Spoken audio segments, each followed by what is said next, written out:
Hello and welcome to the second session of Week 8. In this session, let's move on to the end of the 19th century when the roles of professional painters began to change. The Joseon Bureau of Painting maintained a clear distinction between painters and civil and military officials. Painters were classified as functionary officials limited to minor technical and administrative roles known as chapjik.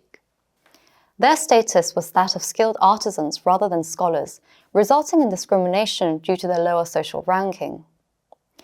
Within the Bureau's operations, painters were not involved in administrative decision-making. Instead, their responsibilities were confined to the production of drawings and paintings, emphasizing their role as craftsmen rather than officials with broader authority.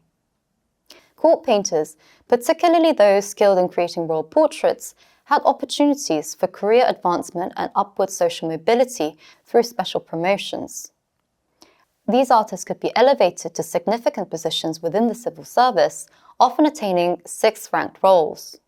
This system of promotions provided a pathway for talented artists to ascend the social and administrative ladder, transcending their initial status as court painters. The Bureau of Painting provided professional painters with a relatively stable income, but not all court painters could earn a comfortable and salaried wage.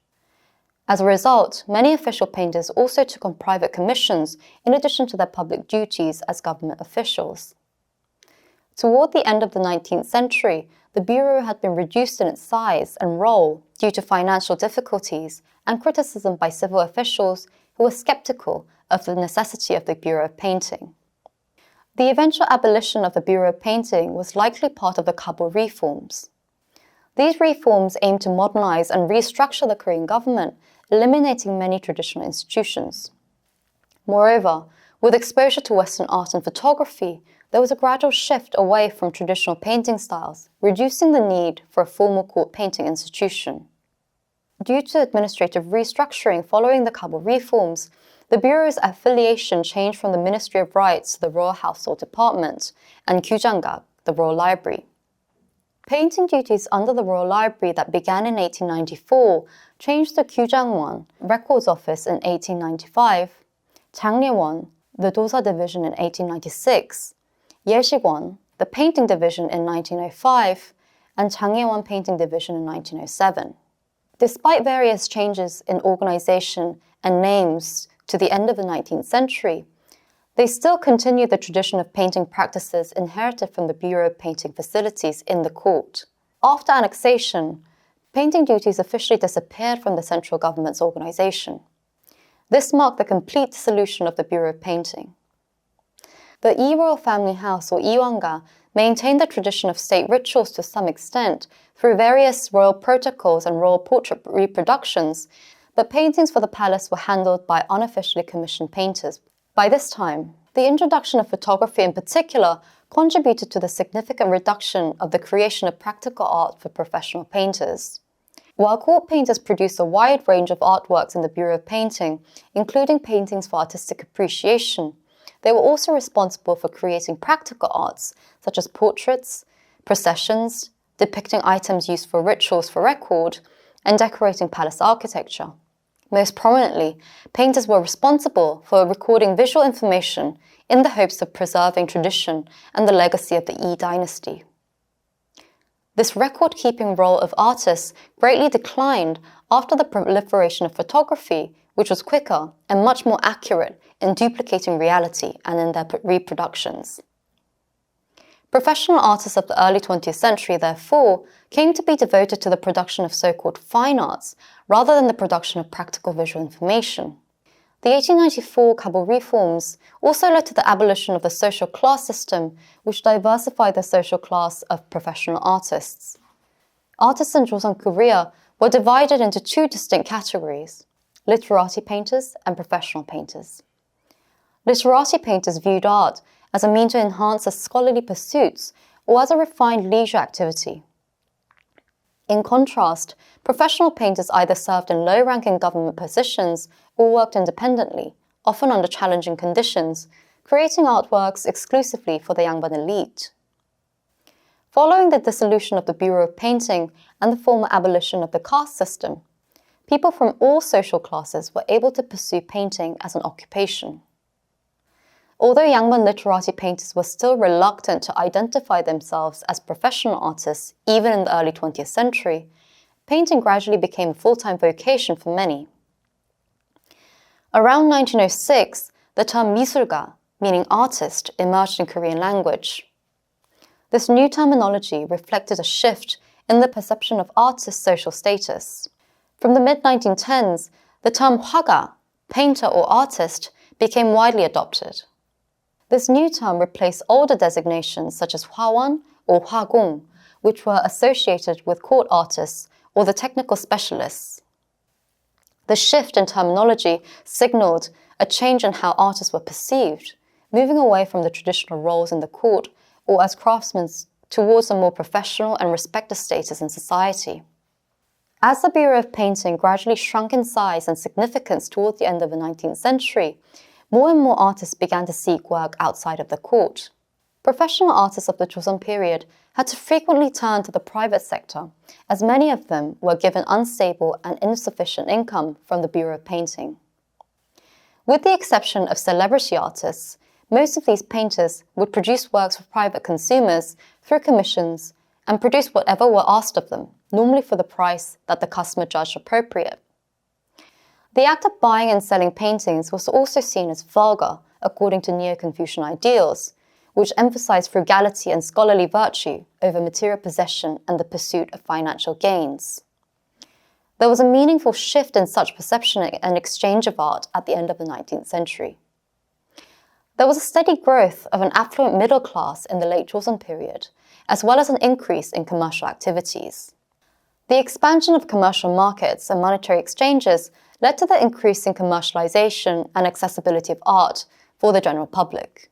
The growing Jungin class significantly boosted the demand for art. What was once an exclusive commodity and elite culture reserved for the Yangban class became a common and popular cultural element. Art production shifted its focus from catering to the narrow preferences of the Yangban elite to targeting the general public. For instance, the popularity of folk paintings in the late 19th century suggests an increase in consumer culture and commercial activity, as cheaper and lower quality paintings were made to meet the demand from a broader range of social classes. The area around Kwangtongyo Bridge was the heart of late Joseon's art market. As the main route connecting Seoul's Namdaemun Gate to Chonggak, it saw heavy traffic and became Seoul's bustling commercial and entertainment center. Wealthy merchants, including Chinese settlers who arrived after the 1882 Imo military revolt, brought albums of famous Chinese painters. The district was in close proximity to the Bureau of Painting and was initially home to a paper market that evolved into an art market. The introduction of cheaper, imported Chinese paper also contributed to the popularity of paper goods shops in the late 19th century. Most of the painters employed in these paper shops in the late 19th century were anonymous professional artists. As orders increased, they would often become more independent, some setting up their own art supply stores to handle the demand. Celebrated court painter Jang Seung-up, who painted folk paintings while employed at a paper shop in the Ajuge area, also became independent when he gained fame and opened his own Yukgyo Hwabang around Kwangtongyo Bridge in the 1890s. There, he produced commissioned paintings for Yangban families and the wealthy. This shift from being employed at a paper shop to running one's own art supply store signaled the emergence of a transitional form where the artists also took on the role of a broker for the sales of their own artworks. Shops that sold artworks to the public, like modern galleries, emerged toward the end of the 19th century, evolving from such paper goods shops from the early 20th century. For instance, merchant Chung Do-han's shop that sold various consumer goods in the 1890s began to sell paper and paintings under the name Seohapo from 1900 to become a prominent gallery-type business. Another art shop was Suam Seohagwan, founded by Kim Yu-tak in 1906, using the term Seohagwan to denote professionalism. Other shops that resembled modern galleries followed, like Hansong Seohagwan in 1908. Choi Young-yeon's Hansong Seohagwan, located near Ulchiro, was co-founded by celebrated court painter Cho Seok-jin, and the shop actively promoted Cho Seok-jin's reputation as a famous court painter to raise sales and commercial value. Kim Gi-jin, who we talked about in previous weeks, opened up Cheonyeondang Photo Studio in 1907 and Kogum Seohagwan in 1913, offering diverse services including custom orders and repairs. Kogum Seohagwan even opened a Pyongyang branch in the following year, attesting to increasing market demand for art outside of Seoul. He exemplified an all-round artist who commercialized and distributed his own works directly to the public. Kim also pioneered the monetization of art transactions using set price lists called yundan. This shift highlighted the economic necessity for artists to sustain themselves through their work and their growing financial autonomy in the art market outside of the court.